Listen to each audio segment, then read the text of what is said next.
Abusana penso yama wache ama o akwaba Adom TV so ene March bosomi etoso miensa afi 2022 muno da etoso enum na otwe dwumade anapenso so yesin konya yede ebre wo minim sebe na otwe mienu ni ye hye dan hye papa adwuma no ya na de wakopie ha ya na de wakopie ha but ene nyame ncha de yaba medase sami minda bia ojebre na afi don hwiri mienu fi sabre yakopim se nondu ebebo no yede na otwe dwumade yede esomo dwumade yi so na ensamo a edi ahim edi akotre na otwe mu no yejebre na nea ehia se Ghana for esaje adwenkyere wo ho ebiom no yene empanifo ne animdifo esi hu enkonya na yede se adwumade yede esomwo so wherever you are, however you are tuned in, thank you very much. Yada say so afidie no eda Adom TV sa so tie nka ewo Asempa 94.7 FM meeting edi Chief Jerry Forson ene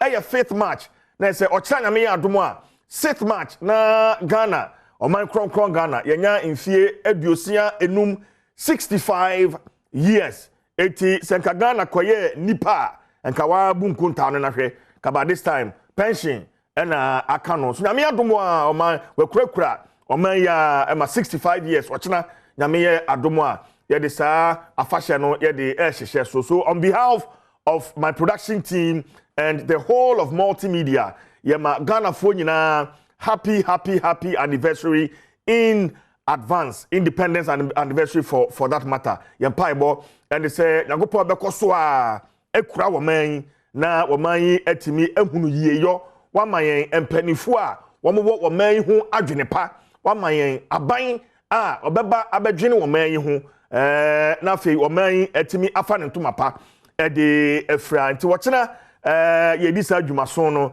na sene wa wonim no the multimedia group Adom TV de busumi esi ho as Ghana month to me say Adom TV Adom FM Asempa any joy your stations ni nyina Ghana month no menkame ay say yen ene ye hya ase nti nye pese kire ni say busumi akoye Ghana busumi no dia ye behye nya ye bedie abakosemo a sabe anibie nti ama ye wure efri ye bebo moden na yakaka ye ho na yehunu se titi obi kire Ghana month enti wo hwa afade ya na se Ghana na ye nyina ye hye wo manyi animu nyam medase so obeye ne sa pepepe de amamie na sebo da proso no ehu hia pa esan se o man Ghana se ye ka ade ba ko a atwe mpunto akwa akire a eye abantuguo me kire Coup dita abantuguo atwe o man Ghana mpunto akwa akire pa na ne Ghana hanko a wo hwa bibre man binom a o man abantuguo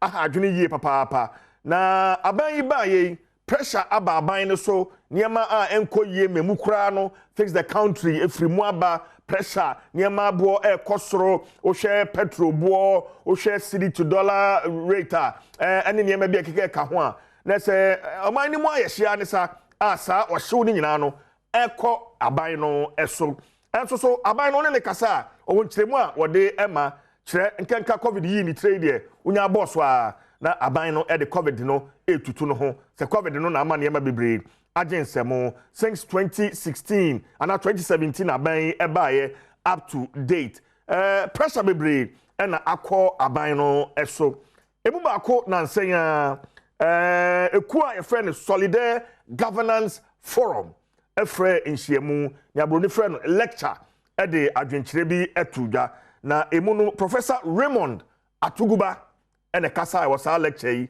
ase Professor Raymond Atuguba Dean University of Ghana School of Law ono kroya so honorary fellow of Solidarity Governance Forum or the sembebre etudwa na ma yegogo tin some of the tudwa no ebi afi ne ba abebiem. We do not want a coup in this country. Yet I fear that if we do not act quickly, we may have one in our hands very soon. A former colleague, doctoral student at Harvard, wrote his dissertation also on Ghana. He now teaches at a war college in the US. Imagine the name of the college, War College. Whilst my topic was on the Ghana police, his topic was on the Ghana military. Naturally, our paths intersected, and we have remained friends since. My friend's PhD thesis was on the topic, quote, why certain coups succeed and why others fail. His case study was Ghana. My current assessment that Ghana may be ripe for a coup partly springs from the knowledge I gained from accompanying my friend through part of his doctoral research on this topic. Have you heard any military person making noise? It's all from the civilians. They urge people who, as soon as you say, do not use their brains. Go to Mali, go to Guinea, go to Burkina Faso and others. Is there any change after taking over? You see Burkinabes, Malians and whatnot all trooping to Ghana. Why? Well, they find Ghana very peaceful. But people are not learning. I went to my farm. Apart from everything, I'm also a farmer. I went to my farm, and some people were discussing, yes, we'll support this. I said, oh. At times, even so-called professors and whatnot become illiterates when it comes to such issues. Those who are calling for a coup d'etat, I know they think they want to help, the underprivileged. But you see, they don't know what really happened.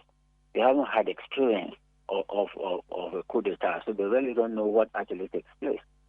Now, in the confusion of a coup d'etat, one of the things that happens is that individual soldiers, not necessarily under orders from their superiors, take vengeance on people. They harass people, or even sometimes go shoot them because they have had some conflict with those individuals. You are going to have a situation where you are going to hurt people, more than is happening at the moment. So I think that there are so many reasons why now we should be very cautious, and particularly in the context of the insecurity in the West African region, with the Al-Qaeda and all the others, and the interest of the Western countries in containing this insecurity. You are going to open up a can of worms. There is a difference between, speech and action. I would take action only in a situation where there is some preparation, some evidence of preparation to carry out a coup. If somebody is just talking, I just take it to be, overexcitement, and I wouldn't go arresting them for that. If somebody says that he wants a coup, they say he's going to incite others. I mean, really, you are getting into the realm of, extending logic and common sense. It doesn't mean that everybody is going to be. We do not want a coup in this country. Yet I fear that if we do not act quickly, we may have one in our hands very soon. A former colleague, doctoral student at Harvard, wrote his dissertation also on Ghana. He now teaches at a war college in the US. Imagine the name of the college, War College. Whilst my topic was on the Ghana police, his topic was on the Ghana military. Naturally, our paths intersected, and we have remained friends since. My friend's PhD thesis was on the topic, quote, why certain coups succeed and why others fail. His case study was Ghana. My current assessment that Ghana may be ripe for a coup partly springs from the knowledge I gained from accompanying my friend through part of his doctoral research on this topic.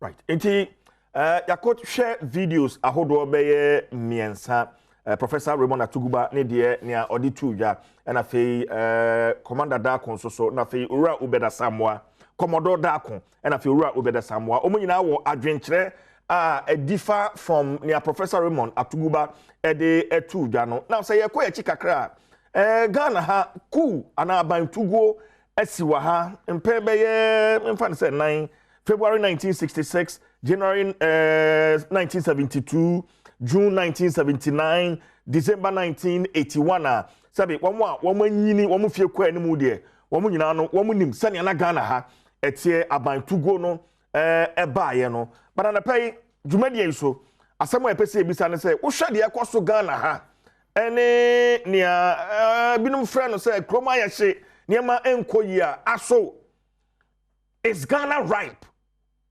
say ye pe bibia ebeso nia ekoso oman mu no ano a eye abantugo eye coup d'etat ana so eye den na betimi aso ano na fe ye bisa no na ye hwe nsem a wopani edi tu dwai kwan a ofa so de sansemi etu dwa the forum platform na wogina so edi sa ensemi etu dwa ekyeresen etwa ye ana so wadwene mu uhuni saying and for transfer no more ebetwetwe nkomo stay with us on Facebook for our drink chere eto Facebook na fe yenjebre yenkenkan enfama Adom TV on Facebook Asempa 94.7 FM also on Facebook na fe yenjebre na yenkenkan comment ahodo ebeba nyina no yenkenkan emfa emma midin the chief Jerry Forson production team aye crowd wa womo eta yachi medi dwumadi ye de ebrel ma menda abedwafo amene wo ba bedi dwuma enei menda womo edi mensa benkum so ne oben me pa ohwe TV no so ne otim finfin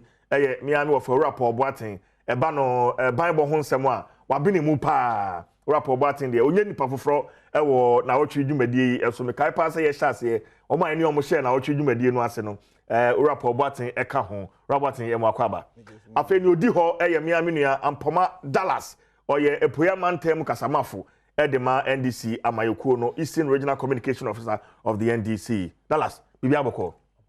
O town na ofi kufuro di abani. O town. Bibi akoyi die. Krom na ayeshe. I know, meaning pass umwe o de ma hia. No. But listening to Professor Atuguba, who was a key member in Aban NDC Mampani Mahama Aban no emu. Wonim ni ana ekoso omanim se na sikasem no etie na wokasa ensemi se obi gina baabi abeka bone abankrofo yitrim eye bibisa na ekoso eye ade amobɔ hopo se mbetu aban no agu ye hye nkomo no asen free ho na fe wi a yembiem Dallas inu amedase na me enchia wahwefo anopai na oni production teams also menchia mo nkomo a yedi ho asem ye asem a yedi ho nkomo no eho hia ye pa eho hia efise oman Ghana eba no abantuguo ho nsem a enya de foforo mayen asisia until say fly Lieutenant Jerry John Rawlings ede the nice form after the last one I think 1981 yes ikure mu a edane mu eba kabimami kabia mamu 1992 1993 and Fourth Republic ya ye ho adwuma abesi sabra me no kasa about 30 years or so inti ni sisi biribi atwam ene ne ekoso enne no e wo say ye de toto ho na ye hwese abantugo e de mfaso papa bre oman ana se e de ade boni e de ebre oman ohwe ne mienu se kabima menka bi ni abantugo a ne nyina bia woni positives and negatives but yen in the NDC ye be prefer se ye de kokurumutie e beto aba eyi aban a omo ne homodin afiri aban mu e de aban foforo eden aba okay utie nsem a Professor Atuguba eka ya ayemi wanwa ye se yamana danen komodia be Nnawotwe enie igusu di ho nkoma se o suggest se Coup betumi ayeden asi ewo man mu ye gitumu se yesi kasemo ewo man mu enkoyi Enkoye not because of COVID-19. Enkoye because the managers of the economy. Now, omo a wono eboye economy ni ho brano sebe ono nyaade. Aside ono nyaade no, wono eyabro. Sika nka yede beye nneema ma oman Ghana mufu anya so mfaso no. Wono edi twa wona numu speedede. Mampeni nankasa mu ayenhwe han ena nkrofo ewie sika no ewo naban mu. Let's not forget say nneema etumi trigger nsemo a Professor Atuguba ekaye no. Ebi ye unemployment. Say enyuma eni oman mu. Nsi je wuni mo say djuma ni oman mu a na babunu sori na onenam saa adwenboni bani trim. So unemployment yade to me triggers are in some way. Well, in this time now unemployment and they are worse. They are worse. Anything you talk about 2016. No, how are you measuring maybe good. 2016. You know MPP 4 year dede na do dan kwaku for na Alhaji Bawumia and di won anim. Ye dede said nia koso at the time no. Enko ye nti yenye den yensesam ni yemfa ma won wono de wono eboshe ekuchiri gu nkrata so de beto Ghana fo anim Ghana fo agitu eto aba ma won. It means se na under John Dramani Mahama ye fa nipa ensia da krubia e na wo se enko ye nti yensesam ma won mara o ba you should be employing more than 6 people me bwana CJ mi no na edi nkomo bo ame me bwana se me employ nipa ensia da krubia no sing ko ye yensesame na wo mra na wo meyi ni ye it means oba employ more than 6 that could be ya de abanya ne share wono nsa no nipa nanka sebe ono sori anopa on de bag sen wono ho kwaje jisusu kakra na bosome beso no manya bibi di akohwe ona busua no ye gu banks nyinara local banks ye gu no ama nipa ni nyinara dodo na akwakwotena fie. For the very first time in the history of our country, bank manager na ujina kwa ho etutun kokko eton preko nam because adwuma na oye no na nado dan kwa kufu adne Alhaji Bawumia ba abigu adwuma no ama ne wotifia se wan mi kwan fofora obetumi anya income no de ahwe na busua adwembo de bani trim. And now me ne wo ekase 2019 nurses we school they are still home. Meanwhile, did that omo year wo position ne say na 2016 nurses are omo wie school no. I feel no trying for financial clearance na ya employ on, but they were making noise. E we chire say ye mo omo no de omo be employ nkrofo nyinara. 2019 basis abri, how many years in it? It's not about 3 years. They are still home. Omo ni bien.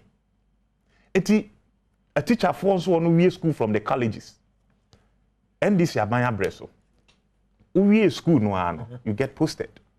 Na o chira de na wunya wakatua. And na me no kase mama nsi ho na enye fe. And na me no kase. Uwie training college no a, so be national service 1 year.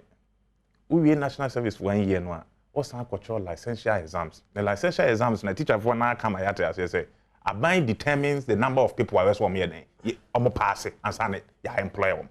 And the last time omo try about 50% of nkwada cultural licensure exams, yes, what my feeling. Aboma me bawo. Eti when na de me bisa wasem, but even on the issue of nurses are almost since 2019. Yeah. I mean, and this more by mono. We had similar situation. And I asked you similar situation to say their way. To say nurses for I mean we had nurses who were unemployed. Almost no move to. Ubeka Chem said that was the reason why you talk about the man MPP for. But if you are giving reasons, then you are trying to justify the reason why APOBT Ubeka said then say then there should be a coup. No. Medical ma caveat say meti hey. And that is the position of the NDC say. Ye de yensa kukrumutie na beto aba asesa banya omone homodin. And in this case Nando Dankwa Kufuado ene Alhaji Bawumia ban abusuya enchemfa ban kokofun board bo nu anima yem pass okata share project kankan ne kro no ado kro wom e kwan ye befa so e de betu wom ye kokromuti in 2024 yem so obi biara so say onkutu aban engu. Okay, so because how do we juxtapose the position of NDC now Wokano to near Professor Raymond Atuguba? You see, me can make concern some Professor Atuguba can minimum into a year credits pointers and our my say we share near maybe a air coso a woman any moonwa. Sa near man need to make trigger about to go. But one can see to say near man a cost woman need to make trigger about to go into a bank. So you know, and then me mention back mama no see a befe and command I day. Me too. Me bo back also unemployment. Say Juma any man move for a mabunu. It may trigger sa near man. Again, economic hardship. Say near my boy air costro and they could be canning one city when you be and no more. And now pick up moon swear da unkita be 4 city 5 cities I forget it. And Chile 50 pesos and then 1 city near account. Okay. And your man now walk costro one kita dog chains. And I'm streets in the so air tongue and then talk because he can't ho. No bingo out to change the akotone ne krama ekon. Eti ahochire chenchire ncha na nado danko akufu adne alhaji baumi ade be pi Ghana for so no. It is also a trigger. Okay, maybe again the reason why Ghana for after Professor Atuguba Semono because he's no mean a person than Obia na oye men can say Omapenida Mahama the right hand man, a secretary to the former president. For him to suggest that he didn't suggest. So clarify it. Oh, medical actually. Meaning you are not getting it. I'm getting you. If we can play the video again. What he said, while making an emphatic statement, say, Yenye Coup. Until I make sure this is the position of the NDC. Say, at all times, I buy one home or the emfa ikukumuti into aba inyinusinche. But let's also not lose sight of the fact, say, and near may be a to me a trigger. Saha abantugo a BSC war amaya ben yen eso no sa niema ni bia twetwe ni tiwa nti wo se ye na asifo because mabu wo ho no munya dwuma nya medical aboso unemployment a factor medical aboketa asehye projure me die kankan ene kro no eno amanfo tumi gina no so e de ye den etu aban ego eno akire se ahokyere wo system nim economic hardship na ne omanfo ni hu ane se the executive one kita yen sika na kire de ye mfa anye no omo mfa kwan paso ni sika no na obeti se obi na mo wiem wo dware gu yeso a wo bere a obi pe 100 Ghana de atua ne dan ka and also so a factor to the document my name is CCA. I'm quoting Professor Atuguba. We do not want a coup in this country. Yet I fear that if we do not act quickly, we may have one in our hands very soon. May. If we do not act, we may. Focus on okay. Into one employment, queen, my Ghana mono, yan solve it. Ketase share pro dream with the cancan adokro na nado danko kufu anel haj ba umi aban said ya nokromo adan adokrom enamono yan solve it. Sika omu dini nyafu as if there is no tomorrow no omu nyai. Couldn't he have made his point without having to refer? Cool. You see, ni ayeye no. Ye twaso ye ne sa ye be ma omanfo ekasaboa ahye ne yem and it is also a factor to trigger sa ne ma wi. If you say amanfo nsem show mu bebre a the very day a obey na dwen say or kasa no na ye action and ye worse. And nothing was here very careful. Say yen your manfo anu kosi bone wo bra ono kasa at least ye mu bi yen hu cool da but yen mnie esi wo eye Guinea any implications are ewo Guinea man so insurgents are ekoso wo Burkina Faso ye nyina ye hu na etumi e de abre eye wo no ene wo economy akon eye war ye hu ne etumi de aba ewo ba bi ti say Luanda no ne keka ho eyade a obi biara na dwemu dan ho wo no wish that for my Ghana especially baby a ye duro ya wo pretty yen Fourth Republican Constitution for about 30 years obi biara ni ho ba wish sa but no nkire say uhu niema ebetumi appoint to anase ebetumi trigger sa niema na ye moso mampanifo ntu ho anamo and me feel say this government, Nanado Danko Kufuana Alhaji Baumia, near MPP Abai, as one of Professor Atuguba Abaso. Really? Say, be our mother. And I believe same to be true. Some Panana Danka Akufo Adonai Alhaji Be Yomada adwuma na ye dia show monsa no they are sleeping on the job because hwe nia air cost wo man mu sika die kro no ne ne keka ho air cost wo man mu clearly onada until they should be thankful say Professor Atuguba nyane wom or the shocker akiki wo man nyane wom na enema no a wabobɔ so no sebe omuntumi ntu ho anamo mame ma wonhwɛ so die me batofo no so ba me be ba na afia be fa ne ma no mako okay mame ma wonhwɛ so die mame ma wonhwɛ so die enra me make key comment bi ewo platform we are so say me tifia me ne adwuma ye me sori anopa de me die aye problem mama me na mete say yesi me metua atotoboto mu to bia ye frɛ no e-levy a no ye twe ne srɛ ene basa mintua because ahokyera ball man nteso wo bia ye na contribute ne etumi de ball man ne ho bra na wo behwe ne mampani sika yitwa ma no 2021 e wona so ye no about 2.6 billion no 2022 were increasing to 3.1 billion then baba utri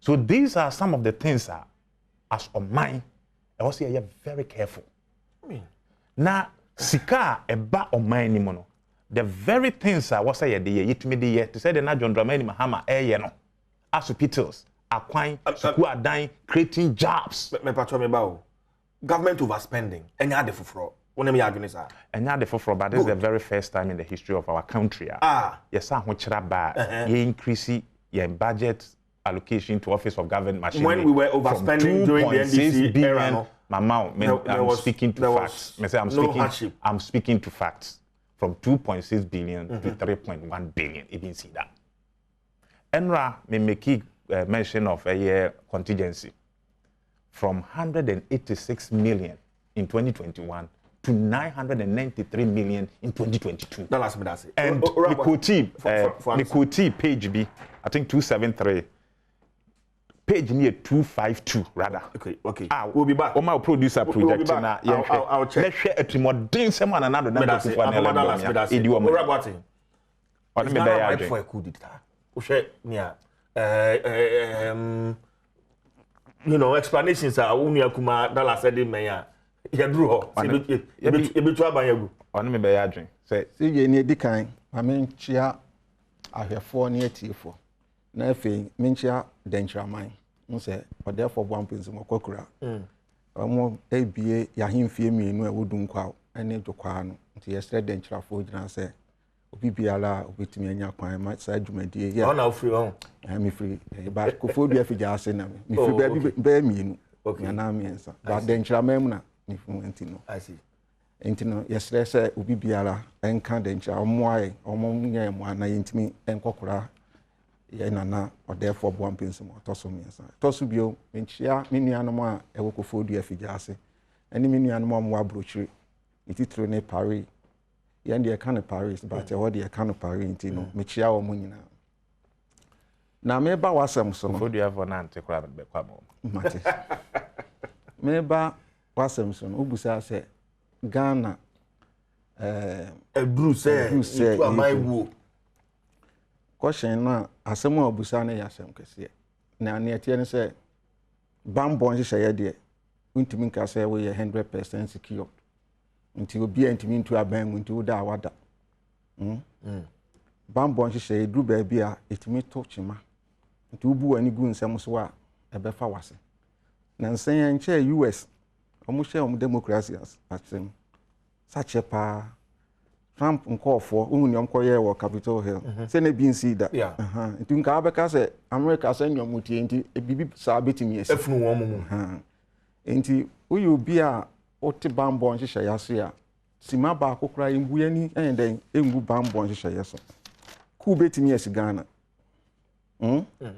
ku betimi esi Nigeria ku tene etambia ya kan ana already nso medical aka se ennam sene ebibiman atoye yenti niema bi asiye ninti no sene principles of democracy leaders ni bebre mfa anya dwuma no ya nhwe ni ya by the end of 2030 most of the West African countries will go back to military rule me kan yen last year me kan mlebu if you say wo hwe sene wiase ko ene mre dodo na mrantoa no pese wochena nkoa no otimi sesa niemem ne nsako na no onya phone papa onya baby partner onya ka papa dem na ayete se competition bi abadodo na abrabom na afi nso adwuma nso ni ho na bedru baabi na hwese ne amanyosem ko na obi benya position within 2 months 3 months no na hwese ne wasesa ne lifestyle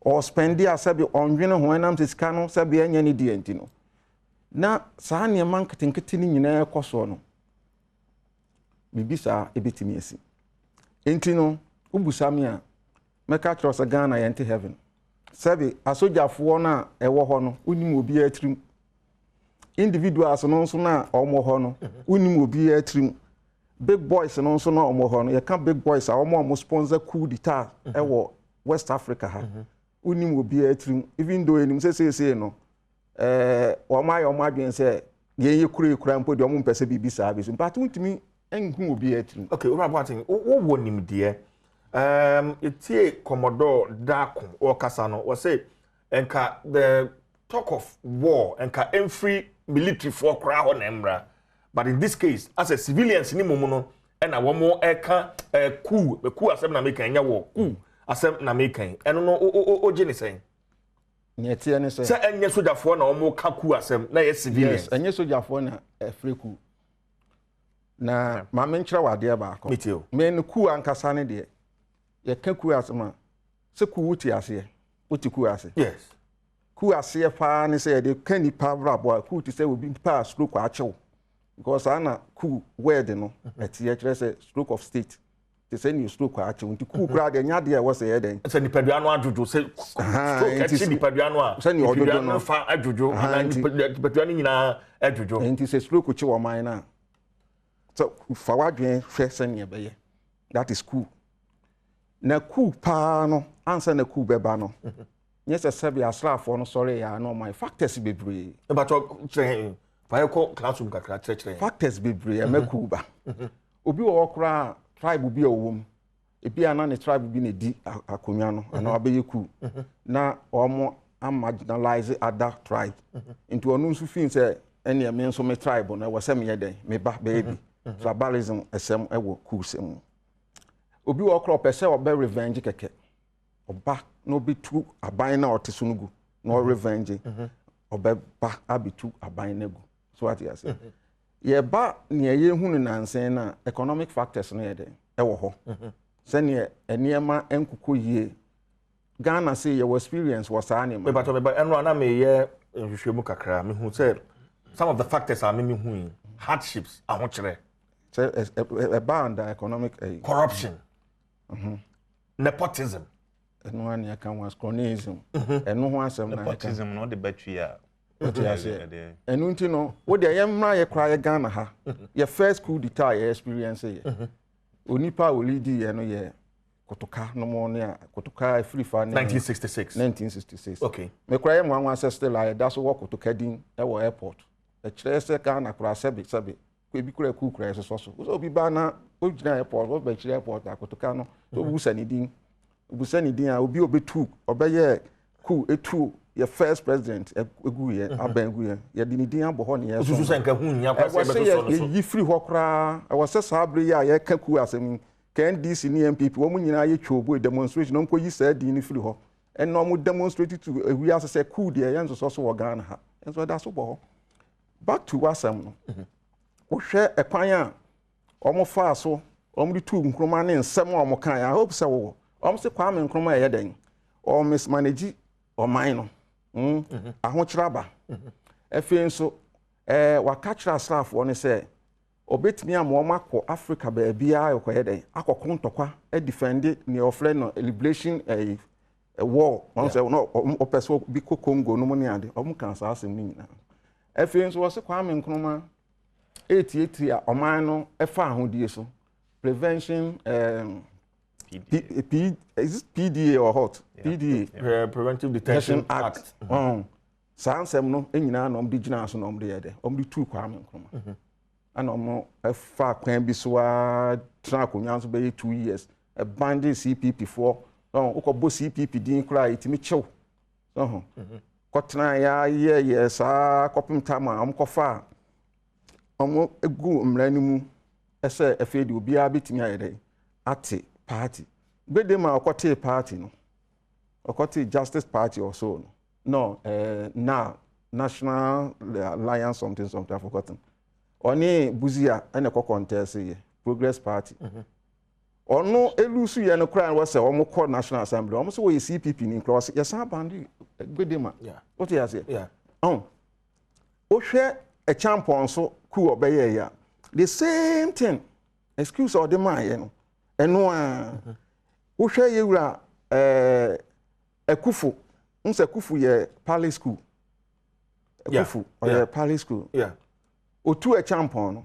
Or no one in Namana down for them. The same thing also catch and say, or mismanage the economy.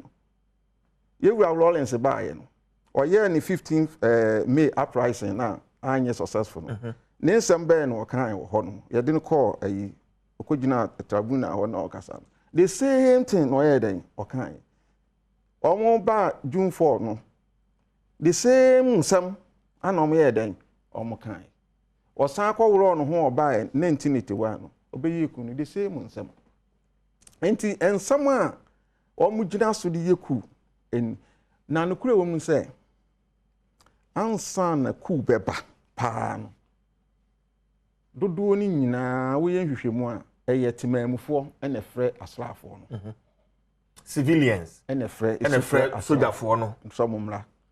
And a soldier for no so na the amount say.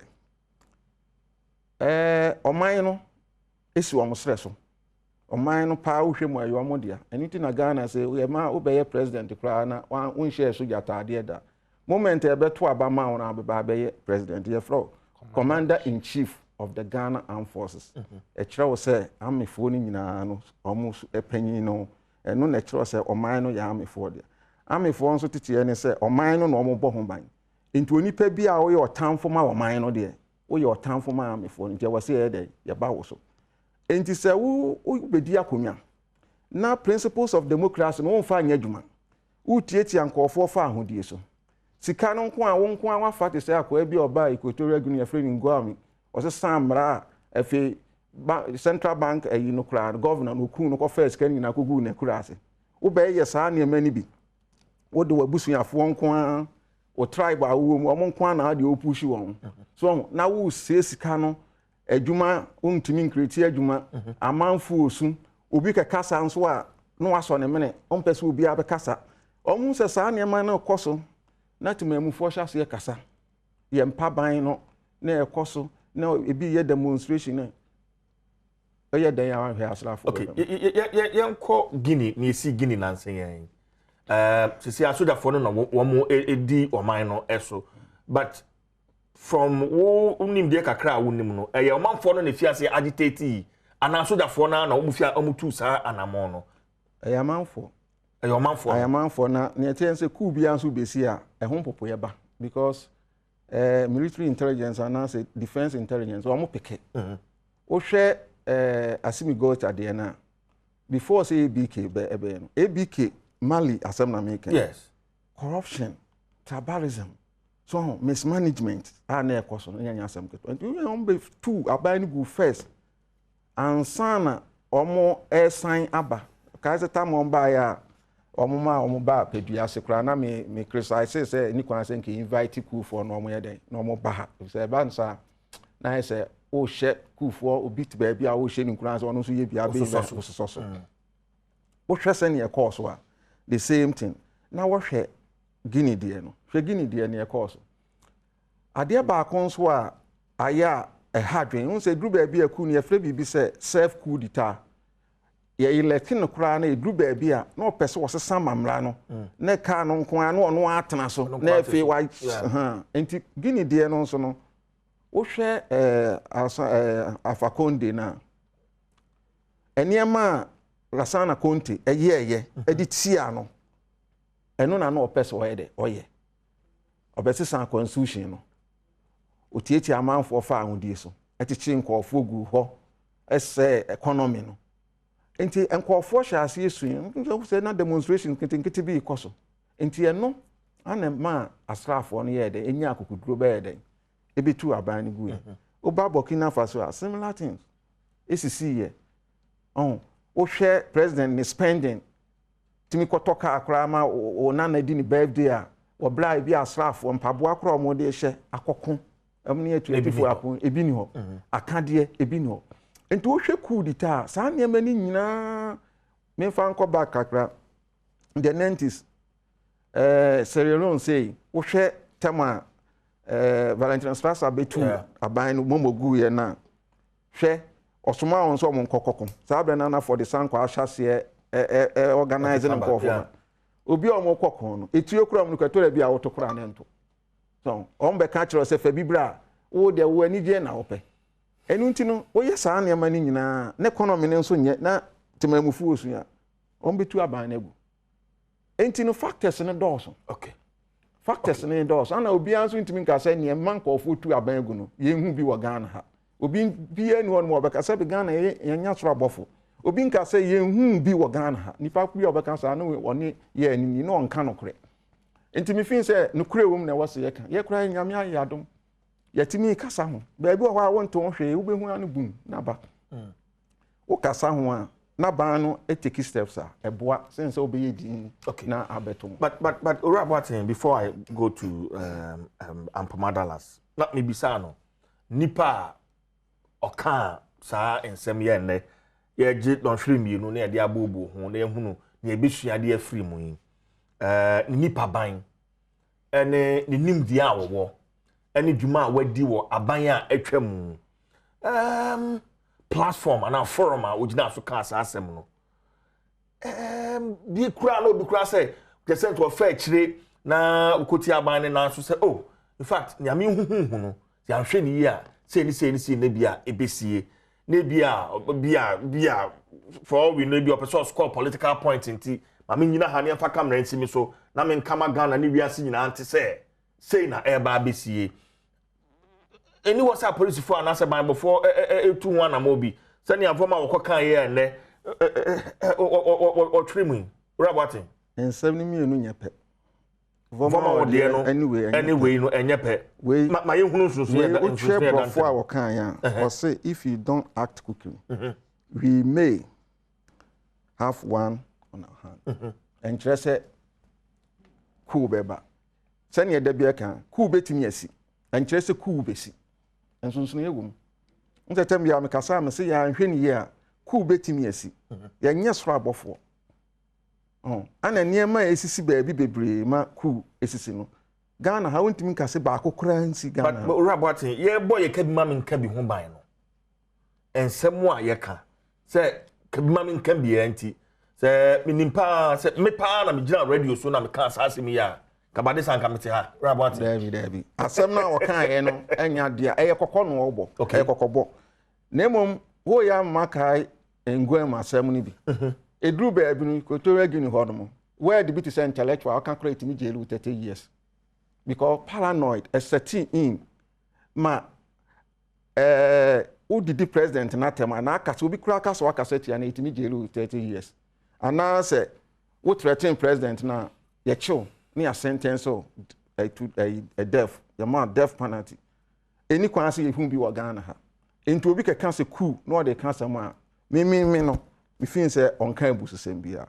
Asem on kan ye no. Eye kokobọ no obo. Ana se na ban wo so bre no. Na obi a meka bie. Eno nso nkyere se nei no obi wo akukuduro no obeka any kwansi ye waka. No. Enu momo babwa susu biom. Se na ban wo so no obi antimi anya akukuduro unfair forum ana lecture na wan ka bie no nkyere se enei se abanfo na wo so a ona so wakukuduro na ontimi nkasa asem. Yes. Is that what you're saying? Yeah, obi ntimi nsin kwa so say na ban wo so un say wo hwa argument ankofo kan ye wo se ebusi on say ono nko ani nipa waka wa make comments about Coup. No. Just recently Brigadier General Nnawotwe retired or can the same thing. You ono nko nipa bebre ana me kan say me kura mpo na me sha ase because of research and ye ni ade predictions are here into ono nko na aka Coup asem ana no ni enti amanfo asom ni say ne previous position na association of NDC na association with President Mahama nya no ntiri na abaye case enti so obi na kan ya me sure say nkamanfo be so no but even going back to Brigadier General Numensa the year okan I think that we should really interrogate because I know you're a former military person and yet you kan waka no enu nti na make say ya anhwe ni ye if you try to act because of paranoid certain ways we okra be band no organ ha say na bi si kwetwe agini no nye saa na yehwe nye democracy no enu nti na make actually say coup si enya kukuduro edi wo nkomo ni ekirechirem tramanfo say coup nya de pa say nem di kan kire wo say te say nipa slow kwa ache no nti coup ba o memo te say ne slow kwa ache o man no emra anya adwuma yehwe experience a mimi say personally makum me ma me no to so scarf to for ne kwache no obi a timi de mra de ehye ne nsam ye hwase yes have that conversation ne ye chirechirem the bad side of coup d'etat and into yempe see nyina yen stick to democracy I know better since individuals are o mama comments no because of their political affiliations near the internet you be taking access be any kwanse you can may I totally disagree with those who are now criticizing Professor or Dr. Atuguba for saying all this because who share statement na wan kase coup ba o wo say nam ne wa hunti ana nyo no nkwan so na aka enti asem ne say NDC time no obi ani ho no ma obetumi aka say NDC time na saa insem ni ho no ebetumi aba say NDC time no kra no intelligence o munyaye any bibia the way o handle o issue no different from ne yen ken NDC time no obi nso nya akukuduro kekan bia na so ati ase eno so ntre say ensem an esisi we NDC time no say enne no esisi na se bia de oman be ko hihihi de mo ni kwan say wo ye NDC ni a untimi nka na ye MPP ni untimi ka mimi ni sa ngina sa school of thought no mimi de dey say si ehun se niam bi be say oman na yenya kokuduro ni enka yentu hu anamo na wo kan say bia anko wo fa kire kekan ya ebetimi abaso wa fa kire kekan no bi nso anso anti no so what you say me personally who person me come experience me timi aka bi akiro me afre me nkane aba betimi afre minister no what you say we afre kanda pa no abusa no okay what you say yen ko Dallas ho emra Dallas so yen fa issues no as raised by Professor Atuguba on that forum near edikan I think we have to be the CD to dollar ratio. Yamfa eno. Nafi in 5 minutes until if there are any questions we'll come through to Nafi Masanswako. CJ Medase. Na wo kasen ka won fetchri. Na ende manya no kra na nka mamba. Meji di sen che na yam papa Kwame PNM. So ye a leading member ewa ban MPP party mu pa. So a friend mampeni kra against nefa. Onya mampeni na attention po no to me net discuss issues a cost office here immediate attention. PC appear for required or say mampeni are blocking. Inti this is the character ye can ho asem. Say opposing views are on petty. Ni opanness and opebi out sorry na no that's all. And that is why our man the airway. Dallas, you don't expect now, the president to pick everybody's call. Come on. This is PC appeal for you. This is PC appeal for you. No, former member of parliament, Esukuma Odobin Brakwa. Anti-corruption crusader. They say, "Wa block you be a okunti aketa shane poya." You can imagine your intia on person of the fan. Dada Mahama no pick MPs ni nyina akọ, NDC MPs ni nyina no pick. Obi a no call in chair no more man attention. Really? Obi a call in chair no man attention. That is a precedent you can get.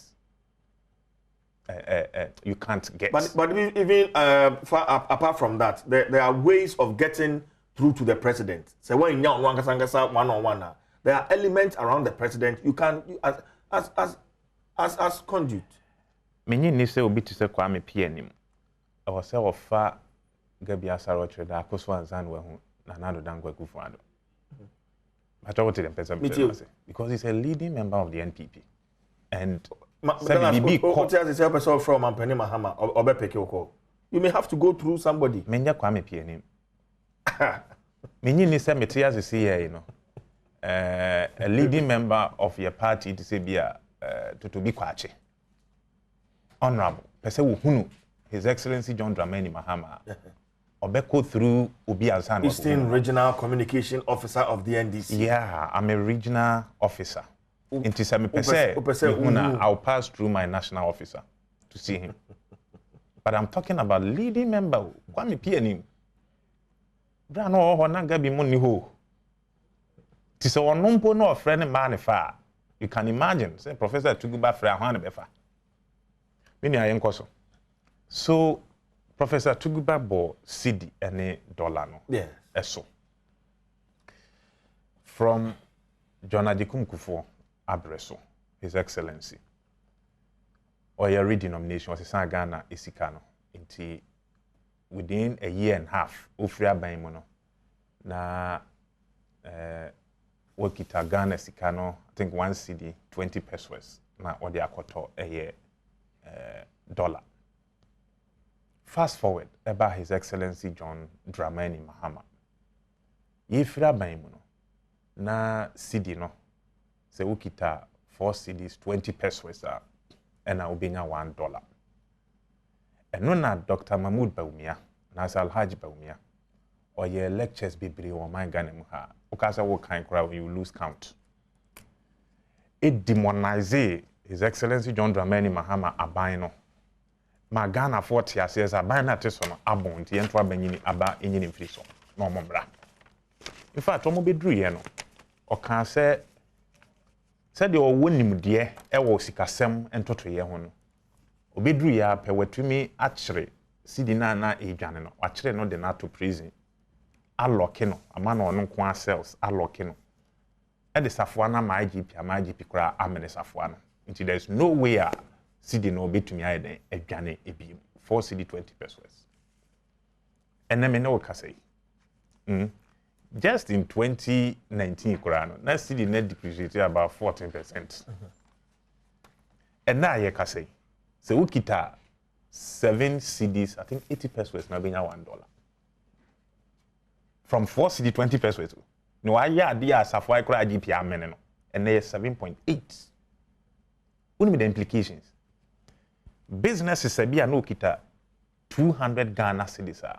Utume the top ends ibe edufira manone ebetono because said dollar no ahoden wasoro chen cedi ninti no obi hia more than be 1,000 Ghana cedis asan wetumi afa the same quantities and offer. Okay, but economist atwetwe nkomo wa ha e ma say, in fact I can quote Dr. Edu Owusu Akode, he's an economist. I say comparatively dollar no abo no modern under this regime because I am here for say city that one na air buffem. But for all you know, be a dollar no, and on so be a dollar no dimrika oko. And say when this one now they be chasing dollar no. You don't put the blame say abani be a on your BB right. Do you get it? Me try say me nyane logic no ba mente ase. Won't ase. Se bia bitumi abo am ya. The logic no mente ase. Even say me no mienu ya wa hai. De bia uhia me a obome. De bia ye kontokwa obome. Na ya kaso CJ ni ho awu CJ no ho nyeden. Anase bibisa. For all you know, e bia na wo ho eden naturally. Wa ho eden de bia wo training I mean and you have na sa akode kan ye no. No, but that is just the picture I'm trying to paint for you. Maintain the logic na. Won't you see? What be fa economy? Ukita 4 cedis 20 pesos. Udinya $1. What's what the obo ho modern chain will be how we asim. Nti o be manage ni ye. Ama cedi na ho den no. A chain $1 ni bo. Infiansie mu na ye we. And then you need 7 cedis 80 pesos, not the at $1. What's what about money? After influencia no, person can saying. I mean, maybe. Now say me 4.2. Now say also my bon kura wa ma 170 questions. Me ko ya no fi say my bon. And the Ghana for say any bra na beje ye de ma. You should be doing less than 4.2. And now say obe maintaining the kura ho. But then you do 7.8. And you one say me no be ka say we e be pie no. You do 8. E be break 8 no. They say be beer Diego mining. What is that bearing our taste for the last quarter of 2021? any this first quarter of 2022 what to say Dr. Mahmoud Bawumia na Alhaji Bawumia wakata fa economy ni hoda the last time ami hu no what bus yanim ekitesti as or a trotro driver wagya economy ni ho asem ka na say dia wonam ene nam etete bus a chance say bibia agye things are falling apart infinity ntumi nkodam and the moment obema sidi na ho oden no agye agu say dia agye agui collapse businesses ko kai shi ni ko bisawo kwa bo so kan ko bisawo ko kompe ko bisawo ko fo dia magazine ko ne ko bisawo aho kire a wo mo na mu na ma economy tantan a sabe Alhaji Bawumia na nado dankwa kufuado erane ese sabe obi nya kukuduro eka no kware kire wo se economy na tete apra pansam na ne ekọ ibetumi de o how abre wo man no mon sori ntena ase a na ipese ye demonizing nipa na amatize bi mu kra efreze ye nkọ kire for what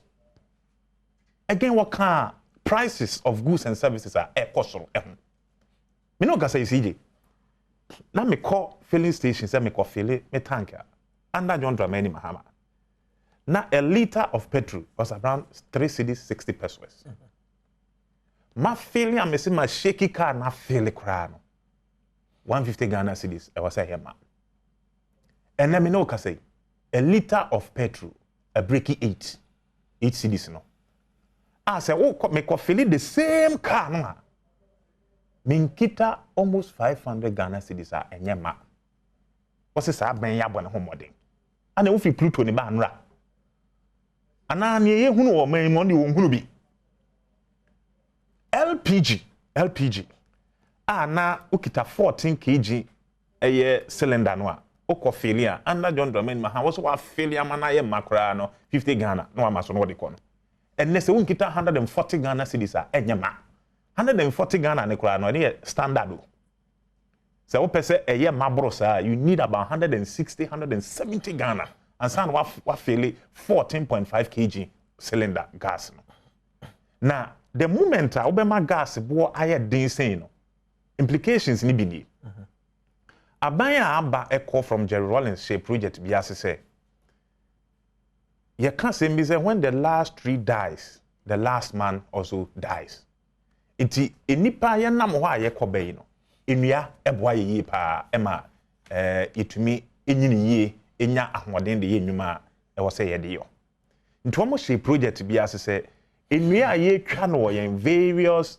forest ni mo de shibidie no ano betumi aye den abrase na ya switch from charcoal to gas ti gas bo be ye foa ebe ma obi biara enya akwanya no etumi aye den afili bi de edi ni dwuma wo na fiafiem and then me no ka say there are a lot of people they are switching back to charcoal any ija firewood they try to share mukie mu de no aduane no a lot of people are switching back because they can't buy gas no these are or how many mania Ghana for na mu ene under na nado dankwa akufo adne Alhaji Bawumia that's what I mean and say you can ho asem a e was say omutie okay ma men kwa ahoma no so na mentwetwe nkomo mi we will come back to the studio and continue the conversation ma men Dr. Thomas Boaben or a policy analyst at the University of Ghana Legon and Odini Juma a woman no entry and come on doc but what me kan me akwa ba Adom TV so nie doc ana pen come on here twetwen adwenkyere aba se wo hwe se meka Professor Raymond Atuguba nsemo a na nsen ya wode atudwa se ahokyere wo man mu nti we may have war or coup on our hands. And some of the from where you sit, is Ghana ripe for a coup d'etat? Doc. Yeah. The American was it. Oh, question yeah. What your mama said in China, match here a tea for your food. And they said it would be sad. No. Said may answer the NK who Debbie. Debbie. So you do say about to go be able to so man. Sir, what you empire and cry experience, history. Now here, and Yama at the Kubaya. I quit anymore. I couldn't Ghana, I didn't make a right for coup. And yet, Debbie. Me, I'm senior, but. Maybe I mean, it's over you. I think you should come again. Never talk. Near who say entry year 17 what can you know, Dr. Boabing? Well, everything about it is not right. Oh, my, Eddie Cuba. Eddie Cuba. It was history. From Kwame Nkrumah's time to, we have an opportunity to change government, to replace our leaders. My part of it, like I said, why we need the Cuba when there is no opportunity to replace Nipanua? And Tenacia, can you cry on time and was a Cuba? Yes, actually, Fourth Republic. Never to go also at Abeno Pan and the Bunya Kana and Kenya Mama. Look at how far we have come. 30 years. Now, I want to be OBH. Say that for no crompe. You know one interesting thing. Me too. Now, no, so yes, no, and the Brina realize you say, and it is factual, so called history. Military leader be anyhow was for compared to civilian leaders now. And what is the motivation?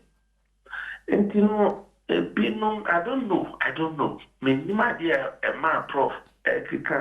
Well, Dr. Mato, I mean, I want to about my Sidi no hoarding, a Jumasem, you know, fuel, war, and Cosro. And Massa, with COVID, yes, I'm out here. Any to the whole the two of IBM because Ghana, we have done so well.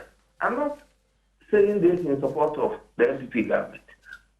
Ghana as a country, NDP for come, citizens come. We have done so well to have been able to contain our deal whereby you can never.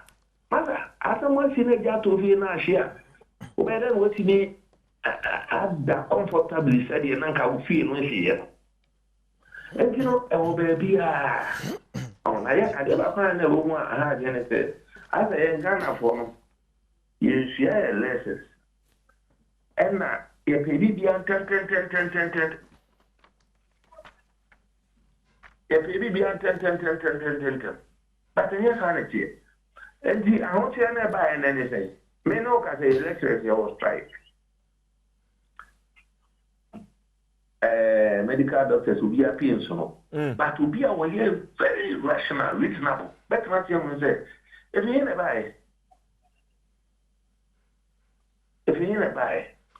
a global thing and a cost, you can have tofu and eat.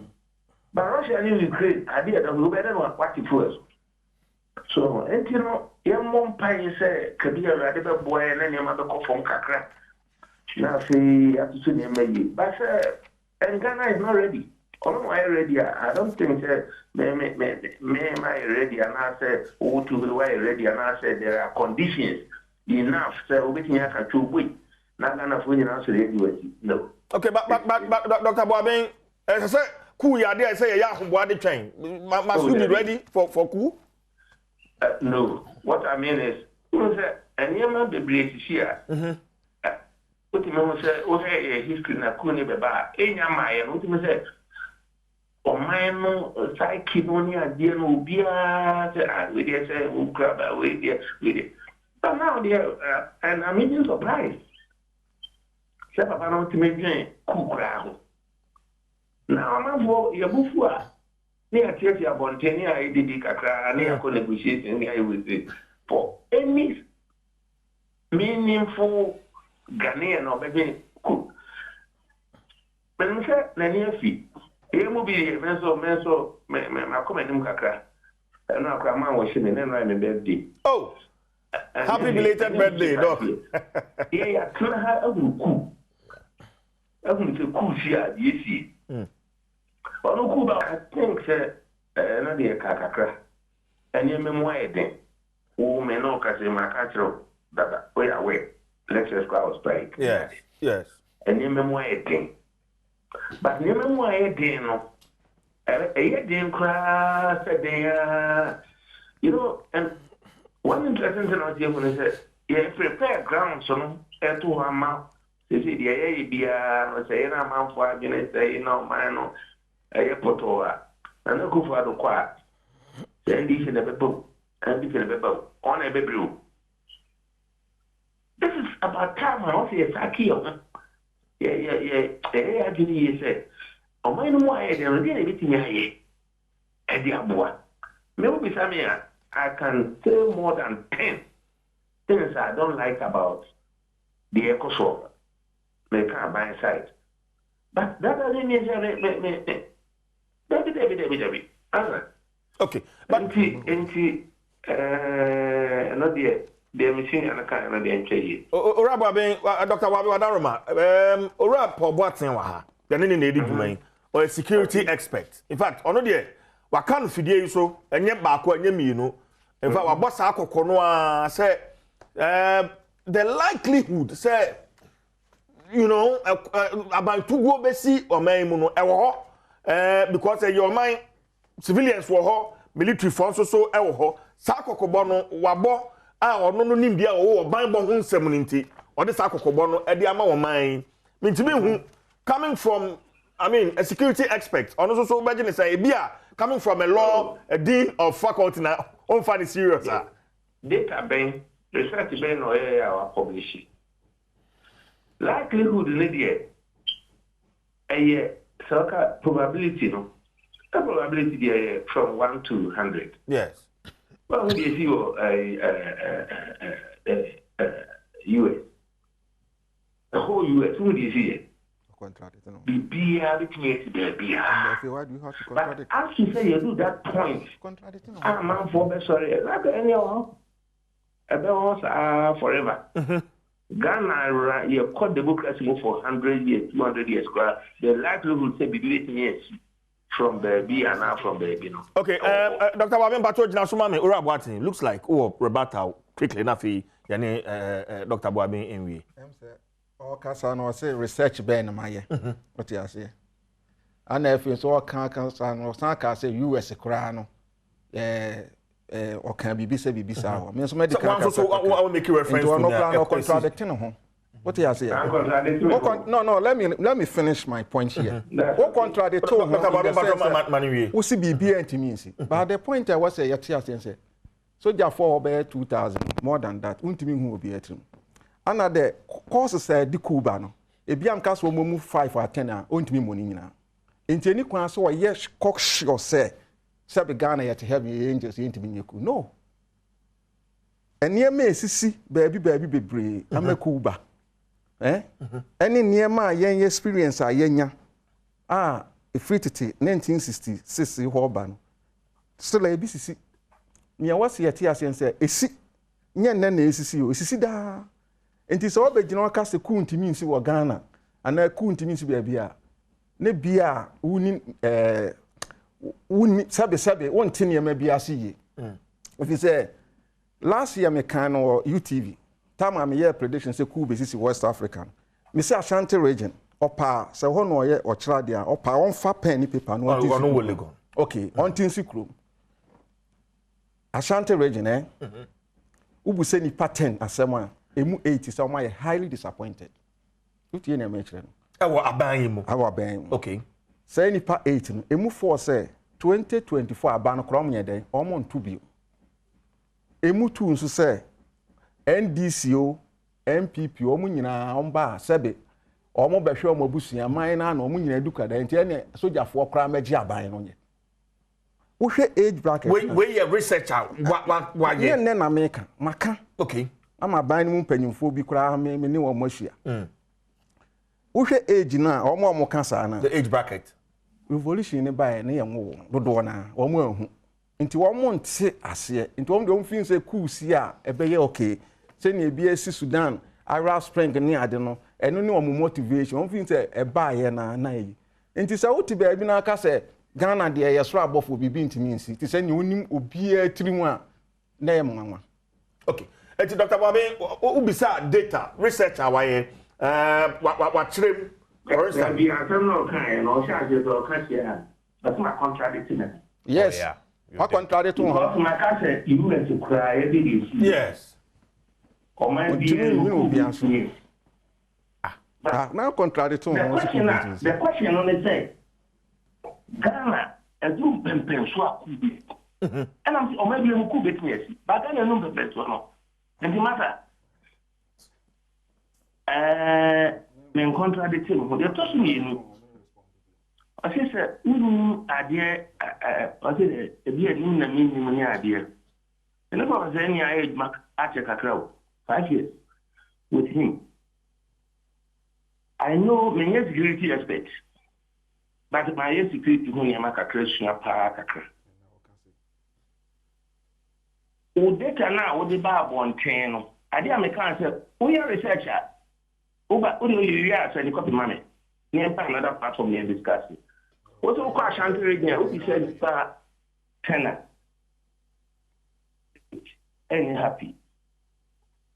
4. Essay. See the former Abbey. Yet, yeah. I saw who video know 2024, about 12 hours.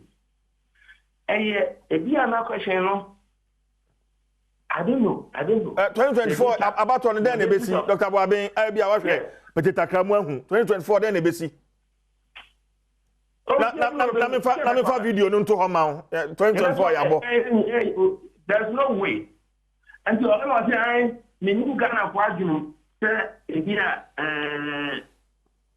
ama go be ku anato what I'm saying is say e dia obi ti tell no anansi ebetimi anya nkrofo bi a omo wadu so beso bi ku but the country is not ready. See the few answer am person on here you know make us man more do but can't is a whole trillion the bread who see a gas station that we took well now but the truth may say name papa name research. There's no indication that we are ready to that extent.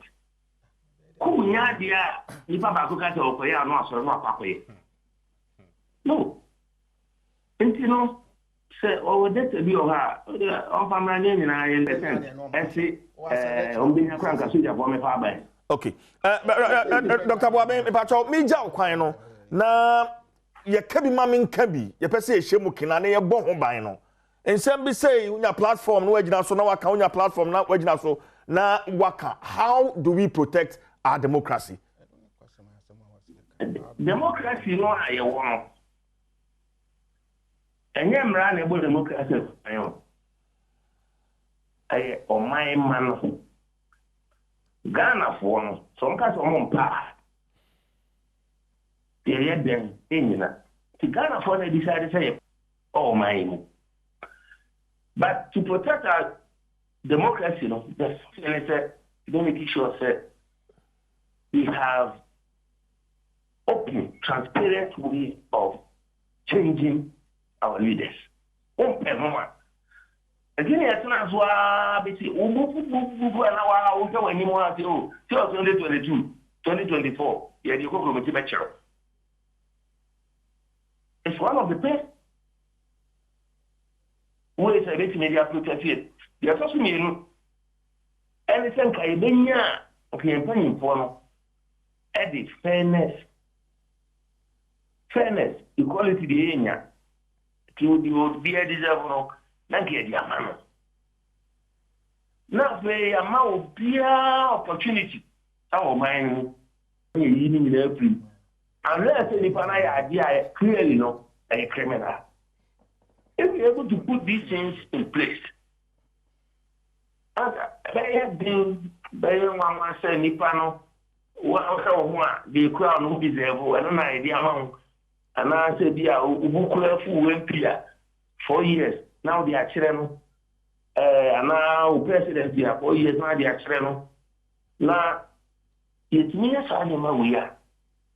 Until now, the discourse some of is okay. How to make sure that we know Okay. All right. Because the question back on here in the I want to say, as we speak now, I don't care for meals, the professor Tremadi. Find the one can be any big man different. We see I support it because we get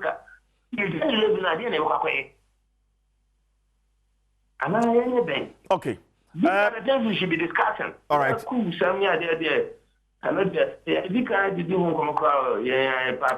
Dr. Boabin, Mame that one say na yema utrim kwabio eno ayewa woda happy belated birthday. Na afei so yate say wife yesi ne hima enti ano so say another congratulations to you. Ndi kra na me wa he. Me bato yesi ne hima we he ewo we achempim hima ewo nsu atre. Okay.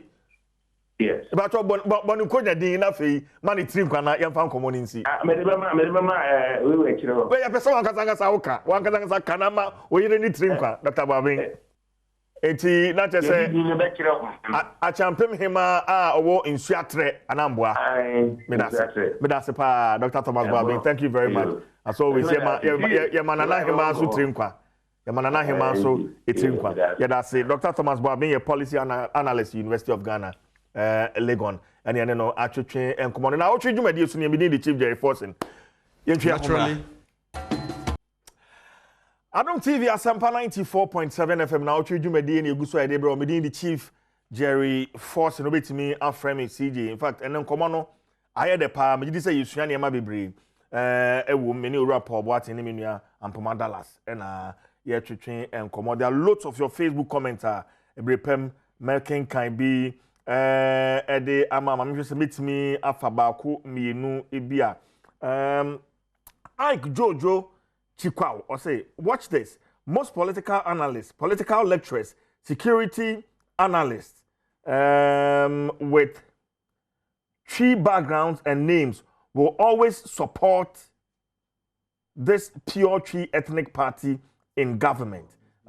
Okay.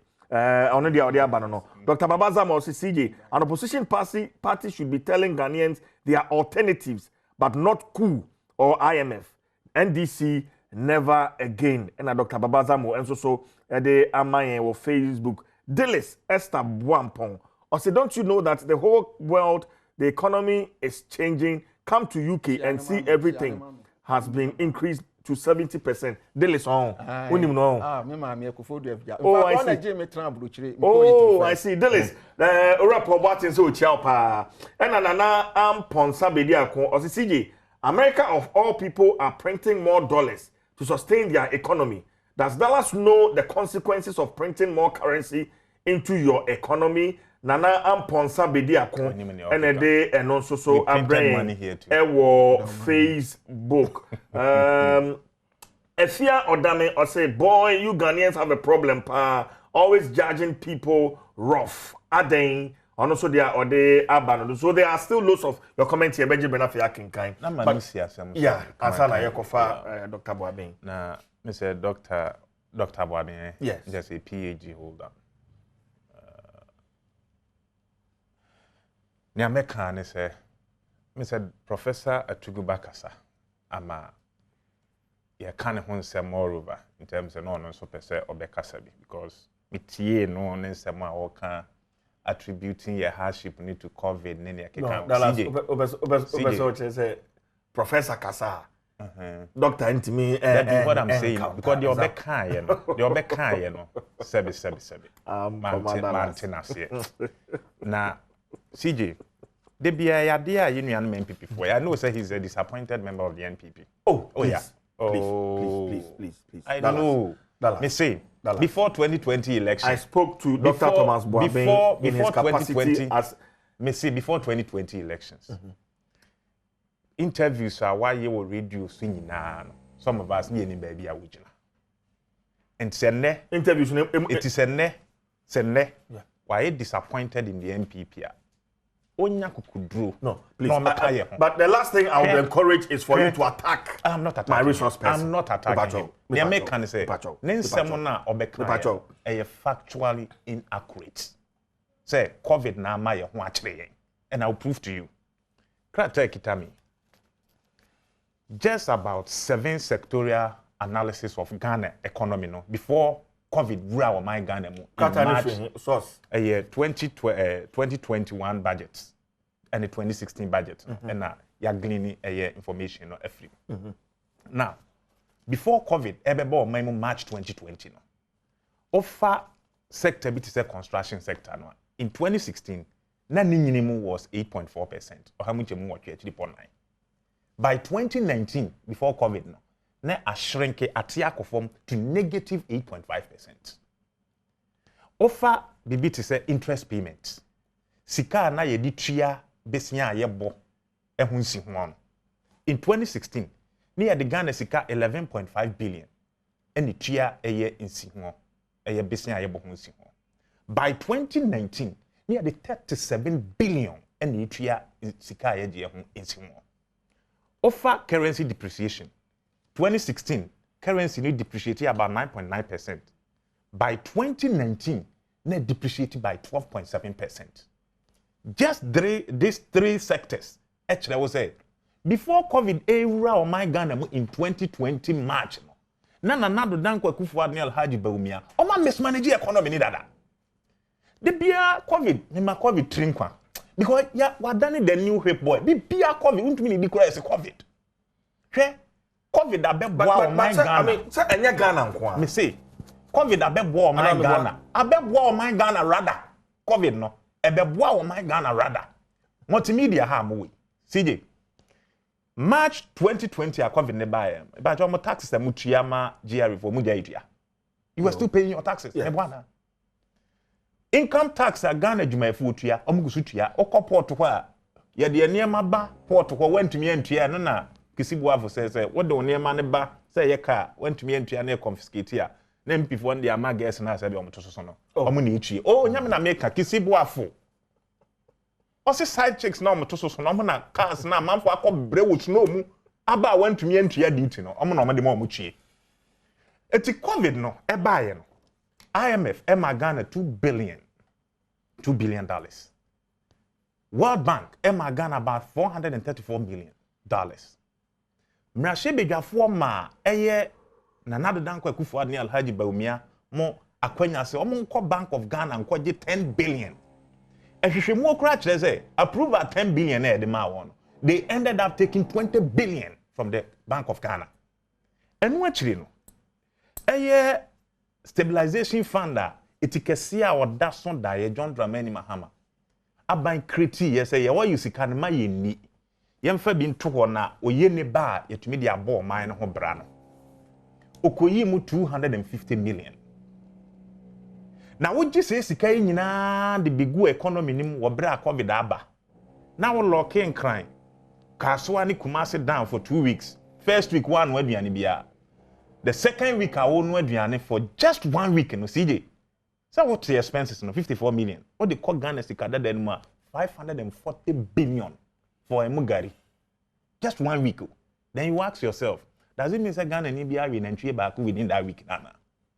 Oh, it is almost spend 54 billion. Missing 54 billion. Just 1 week. Just 1 week. 54 billion. Ghana need to be an entry back. CJ, 54 billion for just 1 week. Dollars, almost spending. No smacks. I see a day ma and Kwada 2-2 or secondary school. Veronica Back is 2-2 in there. He can boom 6 trillion. It's one a ben pan here, and another Danko Kufu near Haji Baumia Ben ya. Marry sickening in a way. Not by a ma, multimedia. Be among 10 billion, more fan shame where you many. Say be a muni or man for Edding Kofi. I'm between me, I'm maintaining woman. I'm almost son side and Aquanano. On my gun, and have COVID by with the Sikai Beck and another Danko Kufu Ben and Alhaji Baumia Ben saying in actually. When we say private school teachers. Over 400,000 of them, they lost their jobs. Businesses, small-scale businesses are eguye. The last time I checked business and financial tax, over 300,000 businesses. Okay, for Anusibami. Your best one natural dear school poem. Say, onu pie abontena omo didi yenkomo yibia. They should speak to the facts. Now, omo nyai say, omo etie aban communicators are. Bibi biara went to mini sebe. Ire kra na ye say COVID-19 e yaba. Ye nyai sa de na yatem bibi. Dallas me that say. Urabwati. Me bisa Dr. Boabin the final question. Ye bo ye kebi mamin kebi ban. Se ne be ya ye be hunu our choice of words. Any platformer ye be kan ensem bi no. Me pese me gwa dwen che wo honso so kakra. Na fi ye wi a ya hwe ne ma ba ko mi no bi. Odaroma. But before that, no, all the data na buy pa. Data na Dr. Boabin na open no. What the buy pa ma. O say CJ, mo de me ne ma adwuma che. Ana no ka say me say nipa 4 million obetimi. Me pese me ko hono because no onim say o ye survey I want me interview nipa bia. No ya wa munjai na ne tie ne say unya recalcitrant consumer. No ya na adwen say no pese wotia or taxo say koye research and as we biblia na say all the banners enye a na ye bia obobo modern ase fa pen na we ni paint menye because what tune na adwen say no pese wotie etaye leaders pa o si ye ko yanim na ye pese ye bo kan be mami nka bi e ho ban no e kwa be na wase ye fa so em say democracy de obi anim say ye won hyehyeye ana eniema ema ebinumu etimi take advantage ma ombetu omoma democracy hyehyeye no go omtu aban no go no so ya kan fon asem bebre ono kura kan no em say okan ba bi say achichi ebe kura no yenye den yenjai mr doctor no can be this because so what na enipa fa ho die so a say ne kwa amenkronoma time no omde accuse no saa ne mani nyina wase ehwi nemum aban no take steps a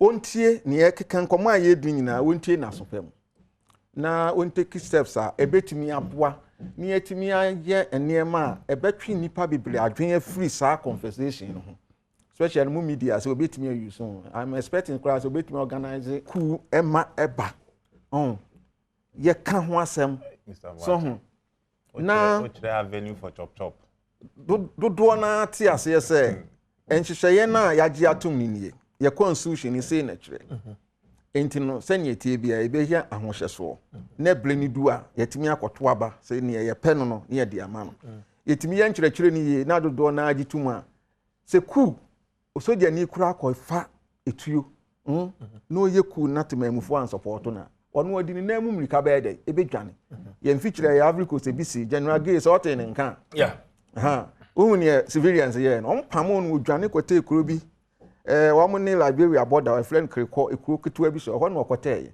enti se wo ye Coup ne se timamufo ne mpa wo ye dan a wontimi nya successful enti na ya ban na se de se ensam na ekɔ eba ni nyina me ye sure se na intelligence aka bibi a kyerɛ no enti no take steps na oni media fo mu hia na opinion leaders major stakeholders both political parties no omu hia me kura nka me be kura nka one day omu nyina organize big demonstration no mu fa nkyere wiase nyina se Ghana nyina political leaders no political parties e wa ha nyina se yempe Coup so Urabwati, has Ghana been any better over the last 30 years?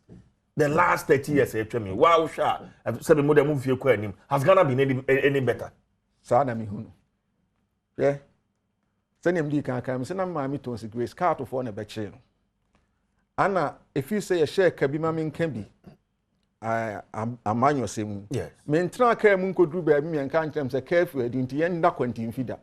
But men kwala blame me be. Okay. Mo kwa yes careful esi near e to dey bia mo boss are bi. Me ka say sabre no na me ko school was antie fija se kuro bi o efre ntunkum so. E boss sa yetimi wo bia wo so ko hwefie. na me kae se opanyin ba ko sojafo bonu tu ofiri kumase ne de omo bone ha wa enwu ye de ne ba ho je se enyem esisi ya me hu bie no me mpese ye be hu bi nti se Coup si a emra anya dwuma obi wo ho kura na obi ode obi hu ahi na ode akoye ne oye me no me ne president Roll ono kura na ono nya we na ono sanction ye ekunkum bi ekokọ so sojafo unse sabra na yenya people minisiafo bi I don't know say okay ya hwe kontiemom de ema edwomfo ma fa so saa niema ni nyina ne wo se ehya so edi hu nkomo niema manfo te ase se mo amehunu a abakwasem ho nti mamoma ye mo mpa ye se ye den ye bekọ ye koso saa ahemfofo no som asorfo som na mediafo no mu som na mo kan ye a dodo na sabe unni adwuma no nkyerɛ sɛ adwenbɔne na ban no nso mfa nhyehyɛ pangu kwan na ɔma mlantowa no ne dodoɔ na hope awerɛhyɛm sɛ ɛnɛ na anya ɔkyena bɛyɛ den ɛbɛyi na nneɛma pa a wayɛ no nso no ɔmo ho dawuro mfi sɛ ne aban dawubɔ no nso nneɛma bebree hɔ no ma ɛhɔ no nso ɛyɛ de nkoi but Coup deɛ ɛba woyɛ NDC o woyɛ MPP o MY ba yɛ deɛ no CJ amenka we ade baako a ye de no mempese obi abebɔ mpaye se bibi bɔne bi se bibi bɔne si a enkoye te se ne yahuhu because ye mlanto wa dodo na awutuo enti wosɔre no ofa ni tuya wan hwa wa bɔ wo bla bi anya wusika wo community mu a wo dwene ho no na omo behaw enti sabre no ayi obi bia asede enye political leaders no nko a wo ye businessman na atum kura ubetimi aboa wo bi a momwa na omo nso mbetimi abie adwuma omomoa na system no mo nso enye hanka ne nyina ye moa na Ghana ntimi nkono Coup de eni kwa say yes so say obi. Okay, and I think I will ask the same question, pose the same question to Dallas. Over the past 30 years, has Ghana been any better? Ampoma? Yeah. In fact, from 19... Ampoma, before that, the producer saying briefly about would not be a better wrap up. Yeah, but see, I be the chief Jerry Force.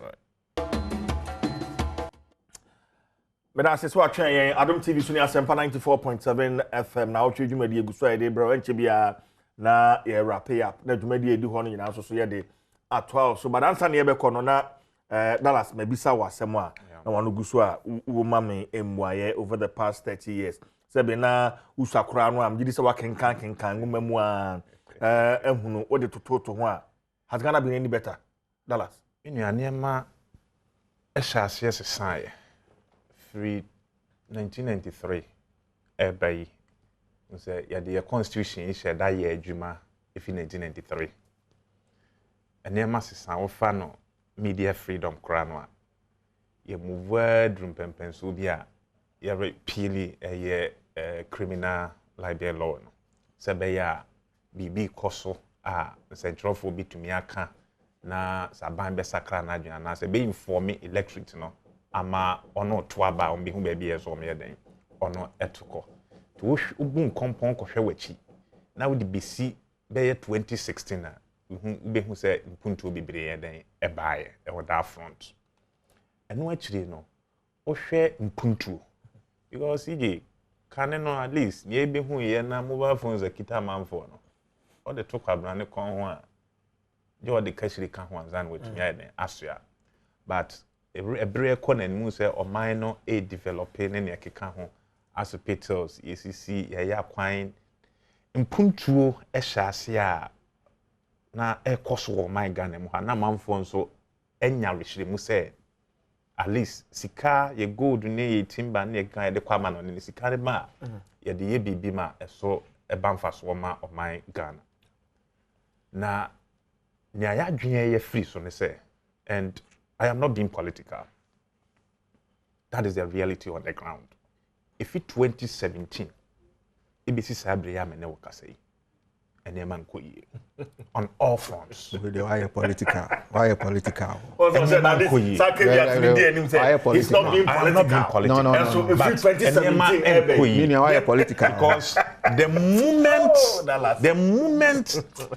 Omo man for politicians need you. I say me na no more under coin support. The moment I be more man for na I feel say ma betna ha ikura semo America no minim what will happen to me the next minute no na successes are ya chalking over the years ni nyina no was saying roll back. And for me metna ase na me te mfie insia yi mu efiri yen 30 years in about 24 years in there was better, but mfie insia yi dem ko yie. You best say na do. You think you are not being political? No, I'm not being political. That's the truth. Because in terms of development, I slow down. We be sat ben you say hospital back pen pa na wetumi asi ni mfie nsia ontumi point back kyerɛw. Ni obeto ye mpo a na yesi awie no ontumi mia no. Na ma back okosomanya district hospital is your and nkwakuo na ejimu ayarehwe. Iti over the last 6 years no omo de Ghana koye chi beye 20 years. And the empire ba ye bo an say twedi amponyankropon bi kurukura yi mu na 2024 nkusa ben ye sinifom boko na ban papa John Dramani Mahama ne NDC die animo no aba ni abe manage Ghana etwi Ghana afiri eyesumina so de na si mapon mabia na o mamufo no atede. Robertin, looking at how the Bibrimoha volatile, sub-region Hanum Aquakoye, the kind of war. In fact, on a pair of you've made reference to Niesiwo, Guinea, Burkina Faso, Mali, near mine, Eddie Essi, the seeming coup noir. You feel say, yeah, maybe here, a bit me abano, and then a bay de Aswano. Robertin. Measures are. I was say you take it there. Aban no anything me mfuo nyina. Ebi o ho no ma mintimi nka no afidie ha. O hwe kwan ya president Rawlings fast wa o see Coup ano kwan ya. In fact, off air o drop a hint be. I won't even allow you to talk about it on air. No yentimi nka na afidie so. But send him di kan media no powerful.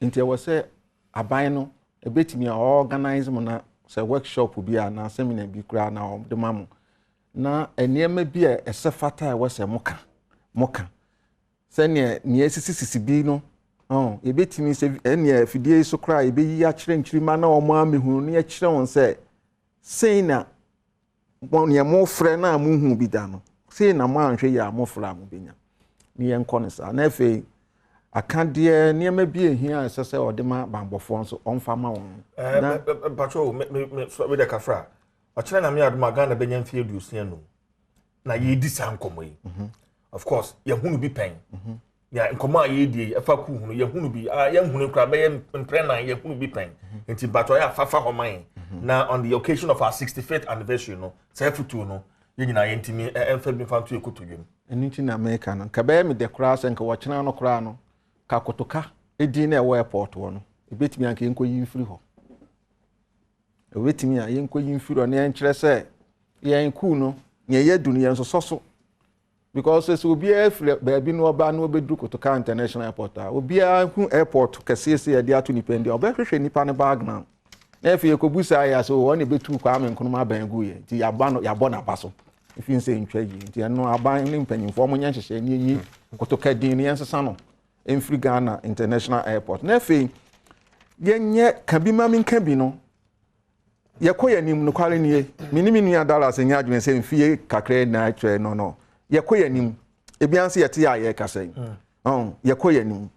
Enti no kabima minkabi enkoso na afanu no se me ka afanu am ka NDC ni MPP. Omo nyina nko ban krom na se national policy bi ebeboa ye nyina no. Ye nyina ye njuntum ne ye nya because enne yese enye ye ne yete so enti ye bese na ochina wo ba be the same thing ono so bese na ba ne sa na yese ko na wabo wachi ko ne ye ba ne sa emo awo man enti ye nyina ye hu se Ghana ba ko pe ne ye wo se tie bia no ye man ye nie anye kura no West Africa ha de ye sin nipa bebre no enti na ahwa ahoho ba dodo na bisisi wo mo dan ne ade wo kurum ha no enti ye mo oman no ho ban na yen demonstrated the whole world to say Coup no yen so mu bio ne yekone saa de am fin se be right eti mama men kenka Facebook comments na kakra na answer na ma me activate my phone line 0302211701 211702 211703 0302 211 701 211 702 211 703 but obetimi afre na wo de wadwen che de aba ofra utie o hwan o TV so a Dum TV no volume no utie already so a Dum radio no volume no na afei yentimi ente wonka eyi Dr. Babazamo comment no my candidate we say CJ good morning. I think that this morning's conversation has been very, very educative. And I want to say a very big up to you and your production team. I wish Ghana a happy Independence Day tomorrow. Or say a friend of Obeku, or none of the or the Abba, I don't know. We to say, CJ, good morning. CJ, good morning. My name is Abeku Anan. I say, I'm listening to you live on radio. Abeku, good morning to you. And I feel me, Prince Kofi Akwensi. Prince Kofi Akwensi. Prince, good morning to you. Mete wonka acha papa. I am ame ente wonka. We say Akwasi Abahman so. Akwasi good morning. Morning on Nnawotwe. Nyame Adom udi okasa free hin Akwasi. Lekasa free Kumasi. Good. Akwasi entie we. Yentie o. Aya ikitamu amudi ne metie mo pa. Because as a coup here anya de pa crowd that a man who had been nearly for trouble traveling again ever. Yes, will be a threat the Kuma. The number echoes for Ghana this year. In fact, about one ship being open in form. No, because they got the China copy 2024. Not so. I'm with you. Put up on the jail. Because I never want to a liberal and Abba. Because they are never family of the rest let the beer will be Metal Sorry, we use car on Macron. This year over shot to go from your mouth. Who got to be another in your mamma for this year also. This year, what is 15 in the auto, never provision, and your friends are military, Pangoni and Adabas. Over as a question in oh, yes, yes. Am I know they were a colony and I'm getting a buy, me everything this about I'm funny. Okay. Medase yanko yanim. Amenko Dunkwa Franco. Ewo Dunkwa Franco. Akwaba yente yo. Yo sije medase. Ene Jumakwa mobo ediason o my Ghana.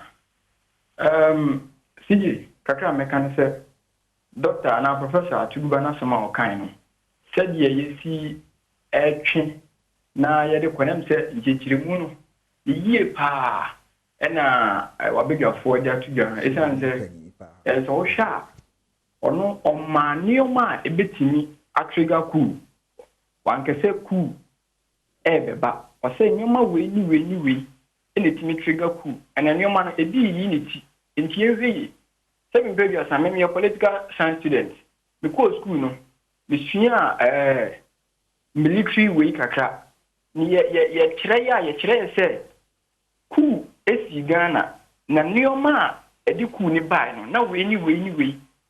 All right, you better was say where last call na fe ye de esi ntimi fa afrephobia ebio mo na kan pese mo frɛ mo pese mo send message ntimi ankenkan nyina no mo de becha yen. Right. Yeah, 1 minute. Nothing. I'm sorry. Dallas. Final words. Yes, sorry.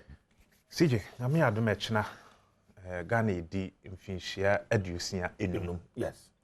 Na ya bechere Ghana mabunu se ahochere de yaji disaba. Okay. Bia na owo Ghana ote Ghana de onimu se ne mankoyi. Onimu se to get 3 square meal a day. That's easy. My time on us. Then so and that's all. Abantugu. Okay. And yeah. It's not that right. And then that's all. Okay. Abandi and that's winning. But that's it. Yeah. Recalcitrant consumer. Okay. Assembly baby I also no take steps. Okay. Your friend are on fast. Na nyina yanko. Yeah, the best the production team do bibia ase na fe na me add more chance so let's go out and celebrate Mother Ghana. Meeting the Chief Jerry Forson. Yes, sorry. Tactical board from Insha 104.5 FM. Yeah, they are no air 12 so. Am I free? The price for greatness is responsibility. That crowd.